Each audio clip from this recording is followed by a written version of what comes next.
Assalamu alaikum and greetings to all my viewers globally. This is Shahbaz and I'm back here again with yet another lesson of English.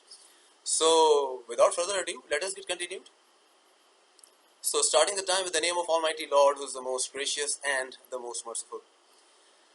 So as you can see on the screen, this is lecture number 8 of grammar series that I have for you today, and the topic I have is in the last part of it for adjective, and this is the degrees of adjective.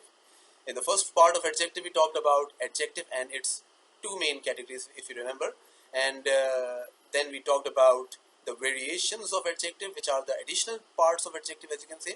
And now we are going to finish things up by this topic that is on the screen, and today we are going to talk about the degrees of adjective. So without further ado, let us get down to the business end.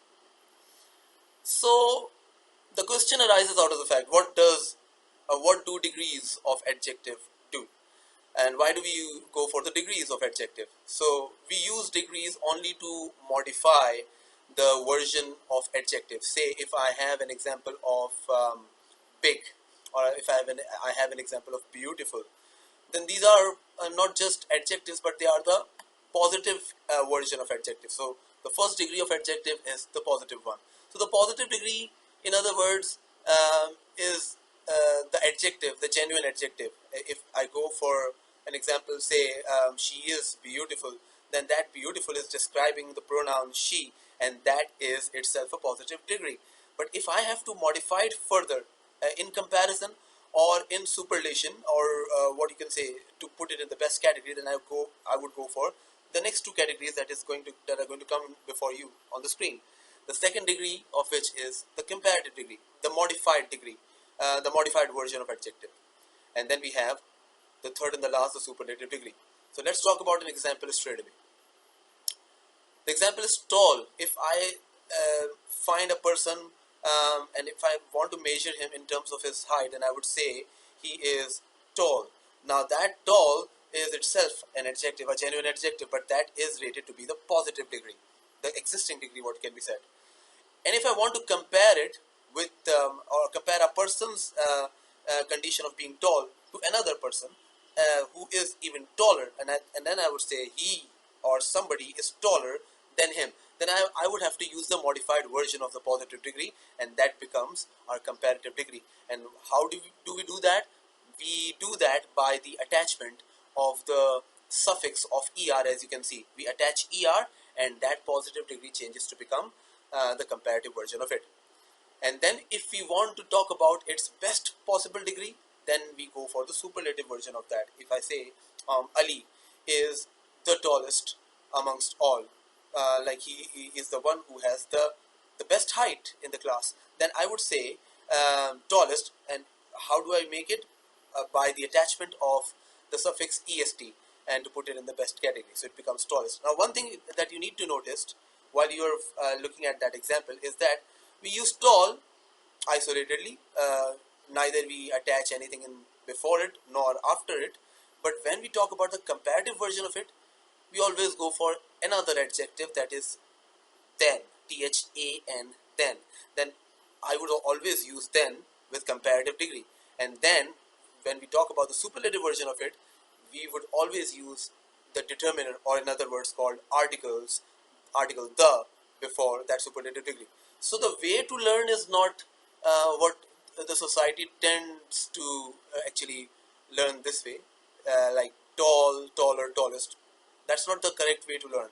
If you want to learn this way, then the one should go for tall, taller than the tallest. Now this is how you always tend to remember what comes after the comparative degree in shape of then, and what comes before the superlative degree in shape of the determiner, or the article the. So one thing that I want to discuss here before we go to the chart of it is that look at the example I have before you in shape of big. Now big is an exceptional type of word, I would say, that has the consonant right at the end, which is G, but before that consonant we have a vowel, that is I. Now what happens when we have the second last letter to be vowel? that vowel actually makes the last letter, which is here consonant, changes into a copied version of another consonant, and then we get to attach the superlative version, the comparative version of er. Now, as you can see the example, I'm bound to copy the last letter G, and I get to use G two times only because the second last letter, because of the second last letter, which is the vowel. Now, I would say bigger, but I'm not going to go for BIG and only attach it with ER. I would have to use another G and then would have to go for that ER. So in that case, I am bound to attach not just ER for the comparative degree, but GER, and then same goes for the superlative degree. Because of I get to use G for the second time, and then I would have to use EST to make it look the superlative degree. Hope this comes into your senses quite clearly. Now let's talk about the chart. So the concept says that we have only the 3 degrees, and we use the degrees of adjective only to compare one thing to another, as you've already heard. So we have the positive degree, as you can see, which is what I have just said. It is itself a genuine adjective. Then what do we do next? We use its comparative and the superlative degrees for the better and the best version of adjective. So as you can see on the screen, the better version is comparative, the better adjective I would say than the positive, and the best version of adjective is the best version than that of any of the two. So let's take an example. The first of which is brave. Now the word brave ends at E, which is a positive degree. So in that case, I am only bound to attach R. I'm not going to go for ER another times to make it look BRAV double ER. No, it's not the case.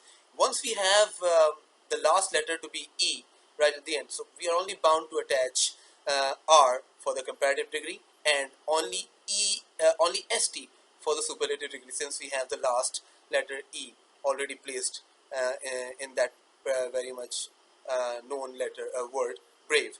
So let's talk about more of the examples. We have small becoming smaller in comparative degree and smallest in the superlative degree. Then we have more examples such as clever. Now clever ends at ER. Don't get betrayed by that the letter has ER already, then we don't have to use ER even further. So we use the same clever in the comparative degree as clever. So no, that turns out to be cleverer. We are bound to attach ER even further. So that becomes cleverer, and then we have cleverest as the superlative degree of that. Now we have an exceptional example in before you on the screen, that is gorgeous. Now gorgeous cannot become gorgeouser for the comparative degree and gorgeousest for the superlative degree, not at all. In this case, we attach the degree of much, which is a positive degree much, and we get to use the comparative degree of much to be more, and then the superlative degree of much to be most. So we attach more, and that becomes more gorgeous instead of gorgeouser, and then we use most. Instead of using gorgeousest, we get to use most gorgeous. Say intelligent, it can't be intelligenter for the comparative degree or intelligentest for the superlative. It simply becomes more intelligent for the comparative and most intelligent for the superlative. And then we have terrible.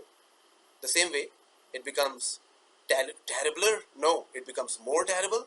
Or terriblest. No, it becomes most terrible. And last but not the least, amongst the example is benevolent, which means being kind and caring. So that is also to become more benevolent as well as most benevolent. So these are the examples that you've seen on the screen. But one thing that is what you need to know right now on the screen. Just keep an eye on the screen. The first two of the degrees, as you can see, are brave and small. They have the sound, the singular sound in that case, that is brave, the singular syllable, the singular sound of it. When we have the singular sound, such adjectives are called monosyllabic. Now monosyllabic means the words that carry one sound, which can be converted into 2 or 3 sounds like braver and bravest. And so if we look at the second column of it, as you can see, what is clever and gorgeous. Now you need to understand what I'm going to talk to you right now. The first two words, brave and small, only carried one sound, brave, small. So these become monosyllabic, which can be converted into 2 to 3 sounds, like braver, smaller, to become bravest, smallest. Now they become 2 or 3. But when we talk about clever, it has 2 syllable or 2 sounds. As you can see, clever, like gorgeous. Now this is how that 2 syllable becomes 3 as well as 4, like cleverer. In fact, 3 remains to be, and cleverest. So in this case, gorgeous, gorgeous, more becomes 1, gorgeous 2, and then most gorgeous. Now, what I'm trying to tell you is that clever has 2 syllables, which makes it become bisyllabic. Bi means 2, when we have 2 syllable or 2 sounds within a single word. And let us talk about the third category of it, which is terrible. Now, terrible, if you break them down into syllables or sounds, then you find terrible. Now, they are not neither one nor 2, but in this case, they become 3. So, terrible are neither, such a word is neither monosyllabic nor bisyllabic, but in this case becomes trisyllabic. It means to have 3 of the syllables or 3 of the sounds within a single word. And the last word, but not the least, is penny wallet. Now, want to break them down into the portion? Let's talk about it. Penny wallet. Penny wallet. Now, how many syllables have you found? 4 of them. Now, when we have more than 3 sounds in a single word, more than 3 syllables in a single word, be it 4 and more than that, then that type of word is called the portion of polysyllabic words. Now, that is polysyllabic because it has more than 3. I repeat, more than 3. Not only just 4, maybe more than 4, but more than 3 words, more than 3 sounds in a single word. So this is what I have discussed as a new thing. You might never have heard about that in any of the channels or in any of the sections of YouTube. What I have discussed is as a new and unique thing.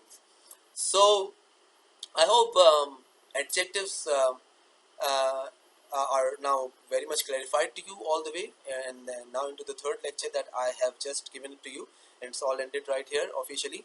So that is all what I have for today. Wait for my next lecture, and probably we are going to talk about articles first, because articles are the part of, guess what, adjectives. So we are not going to wait long for that. So we are going to talk about articles in our next lecture. Don't forget and don't miss out. If you're new to my channel, kindly subscribe my channel and click the bell icon to get further notified, and you'll be notified for with those amazing contents coming ahead. So that's all from my side. Wait for the next lecture, and until next time, it is goodbye.